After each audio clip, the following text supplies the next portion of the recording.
गांव, और इसमें जन्म हुआ। झारखंड में एक गांव में जन्म हुआ। इनका नाम जन्म से ही रख दिया गया श्री राम टहल पांडे। और जैसे ही जन्म हुआ, लेकिन अब विधि का विधान देखें, जन्म लेते ही माता की मृत्यु हो गई। माता नहीं रही। कुछ दिन बाद पिता की भी मृत्यु हो गई, पिता भी चले गए। अब जब जन्म से ही माता पिता का साया उठ गया हो, तब इनके जो भैया थे और भाभी थी, इन्होंने ही राम टहल पांडे का पालन किया। लेकिन विधाता ने अभी भी पीछा नहीं छोड़ा।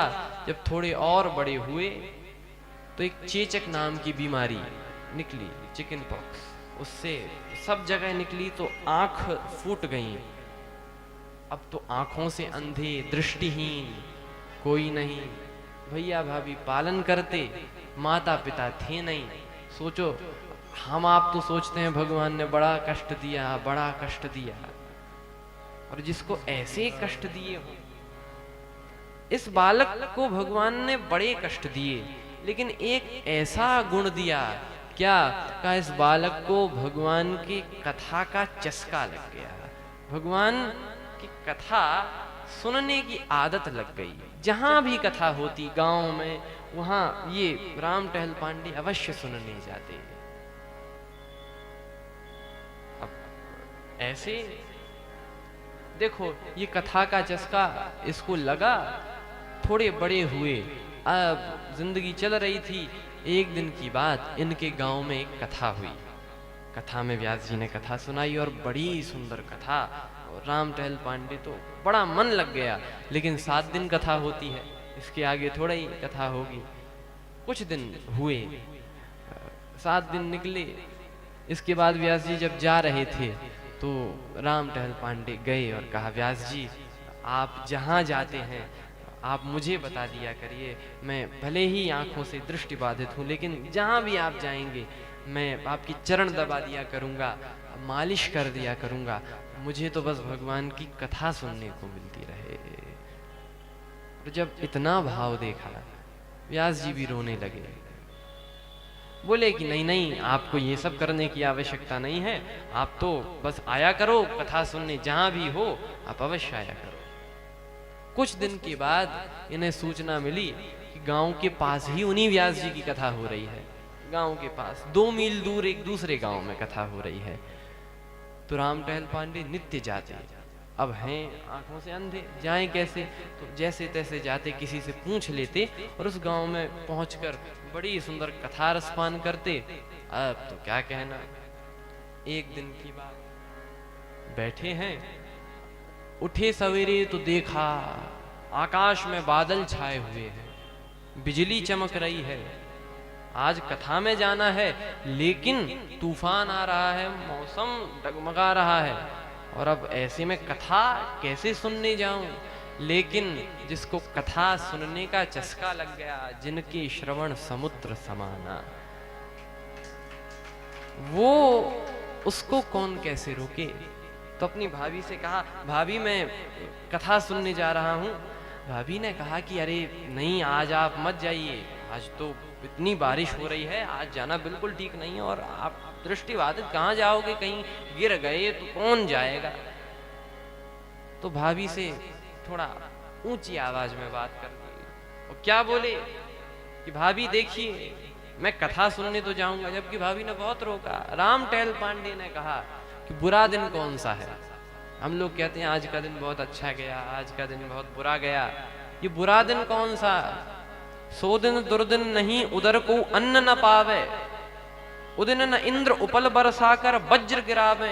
100 दिन दुर्दिन नहीं, मेघ नभ में गहरावे, प्रेमी संबंधी जन बिछुरत जावे।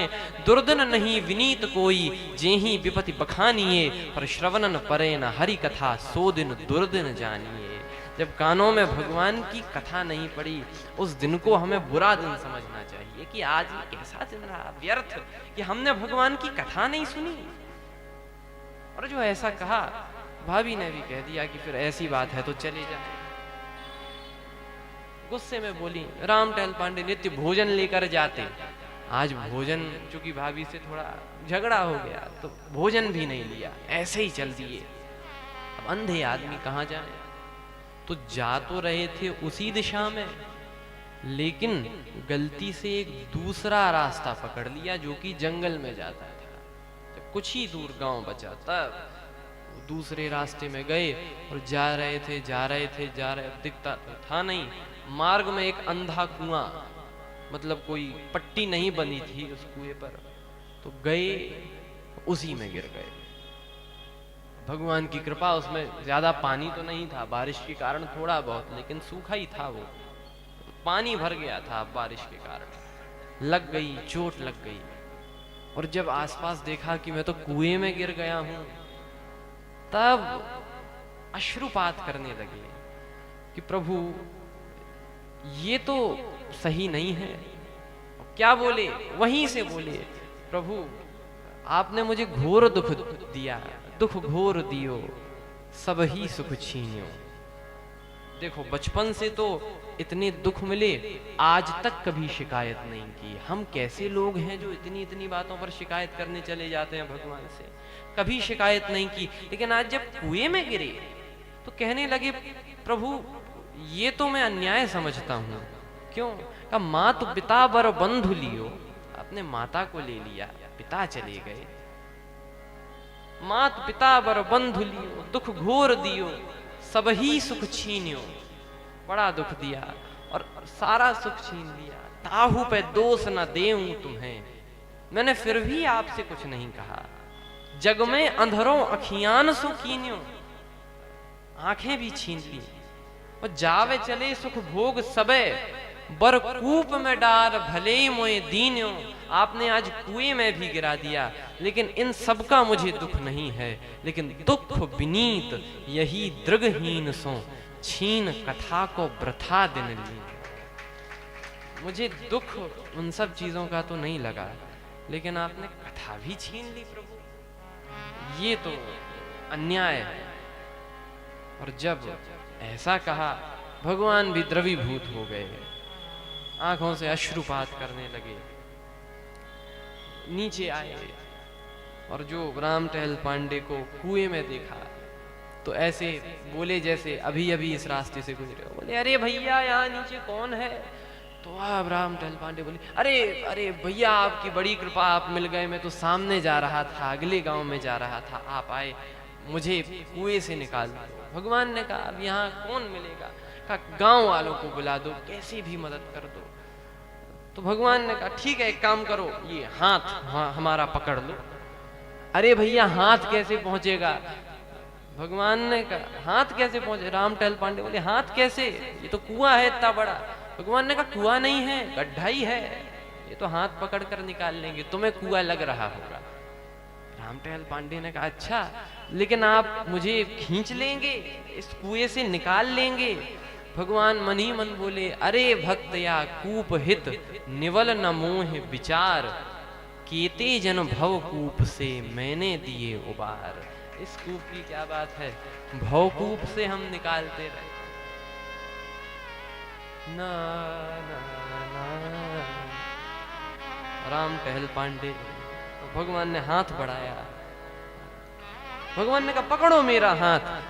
वो बोले कि भैया हमें तो आपका हाथ नहीं दिखता, हम तो आपका हाथ नहीं पकड़ सकते, आप ही कृपा कर कर हमारा हाथ पकड़ लो। और जब जीव ऐसा कह दे कि प्रभु मैं तो भवसागर से पार जाने में सक्षम नहीं हूं, आप ही कृपा कर दो और मुझे पकड़कर इस भवसागर से पार लगा दो, तो भगवान फिर और किसी की नहीं सुनते, उस भक्त को तत्काल उबार देते हैं। राम टहल पांडे का हाथ पकड़ा भगवान ने। भगवान ने कहा कहाँ जा रहे हो? तो कहा कथा सुनने जा रहा था। अच्छा भैया मैं वहीं से आ रहा हूँ। तो बारिश का, बारिश तो रुकने ही वाली है, बस धूप निकलने वाली है, बारिश रुक जाएगी। तो लेकिन मैंने ये पान चढ़ाना मैं भूल गया, ये व्यासपीठ पर पान इसे चढ़ा देना और इसका प्रसाद व्यास जी को दे देना। गए राम टहल पांडे, जैसे तैसे पहुंचे, सोचा कथा न छूट गई हो, कथा न छूट गई हो। लेकिन देखे तो बारिश के कारण कथा भी स्थगित हो गई थी। व्यास जी का स्वास्थ्य भी थोड़ा खराब था। सोचने लगे कथा मुझे मिल जाएगी। बैठे, कुछ देर बाद कथा प्रारंभ हुई। तभी कथा के बीच में वो इंटरवल होता है, आजकल तो नहीं होता है। पहले के समय में क्योंकि 5-5, 6-6 घंटा कथा चलती थी, तो बीच में सब श्रोताओं को भी विश्राम और व्यास जी भी विश्राम देते थे। सब उतने में भोजन आदि कर लेते थे। रोज तो राम टहल पांडे भोजन लाते, आज भोजन नहीं लाए थे। लेकिन तभी उनकी भाभी आ गई और कहा कि अब झगड़ा वगड़ा सब हटाओ, और लेकिन अब ये आप भोजन पा लेना, मैं आपके लिए लाई हूँ। और जब कथा का इंटरवल हुआ, विश्राम हुआ, सभी लोगों ने भोजन पाया और राम टहल पांडे भोजन पा रहे हैं। मानो एक एक कौर खाते ही मन में एक नई सी तृप्ति मिल रही हो। तब तक व्यास जी को पान चढ़ाया, व्यास जी ने वो पान खाया, और आज तो न जाने कैसे कैसे अनुपम दिव्य प्रसंग श्री व्यास जी के मुख से निकले। राम टहल पांडे आए, चरणों में गिरे, बोले व्यास जी आज तो आत्मा तृप्त हो गई। क्या कथा, क्या कथा। पहुंचे बर्तन लेकर और कहा भाभी मुझे क्षमा कर दो। अपने घर पर आए, बोले आपसे मैंने फालतू में इतना ऊंचे बोल गया, आप क्षमा करें मुझे, फिर भी आप दूसरे गांव तक मुझे भोजन देने के लिए आई। भाभी बोली मैं तो कहीं गई ही नहीं, मैं तो कहीं नहीं गई। राम टहल पांडे ने कहा अरे आप कैसी बात करती हैं, मैंने आपकी ध्वनि सुनी और ये बर्तन आपने उस टिफिन में, ये भोजन। भाभी ने कहा मुझे नहीं पता कहां से, मैं तो यहीं थी।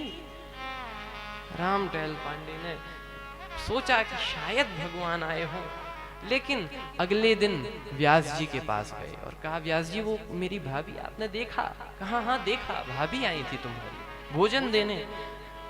जब पूरी बात बताई राम टहल पांडे ने, व्यास जी ने समझाया, तो राम टहल पांडे द्रवीभूत हो गए, आंखों से अश्रुओं की धारा बहने लगी और यही कहने लगे करुणा निधान दयावान प्रभु आप,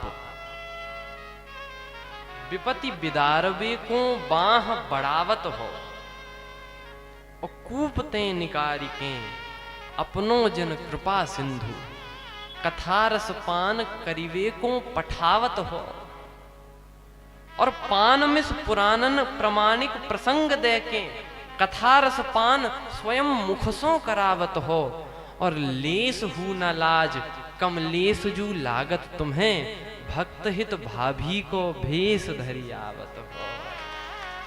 क्या आपको लज्जा नहीं आती? लेस हु लाज कमलेस जू न लागत तुम्हें, भक्त हित भाभी को भेष धरी आवत हो। ये कथा जिनके हम क्या श्रोता हैं, हम श्रोता थोड़ा ही हैं। श्रोता वक्ता ज्ञान मित्र, हम वक्ता थोड़ा ही हैं, हम श्रोता थोड़ा ही हैं।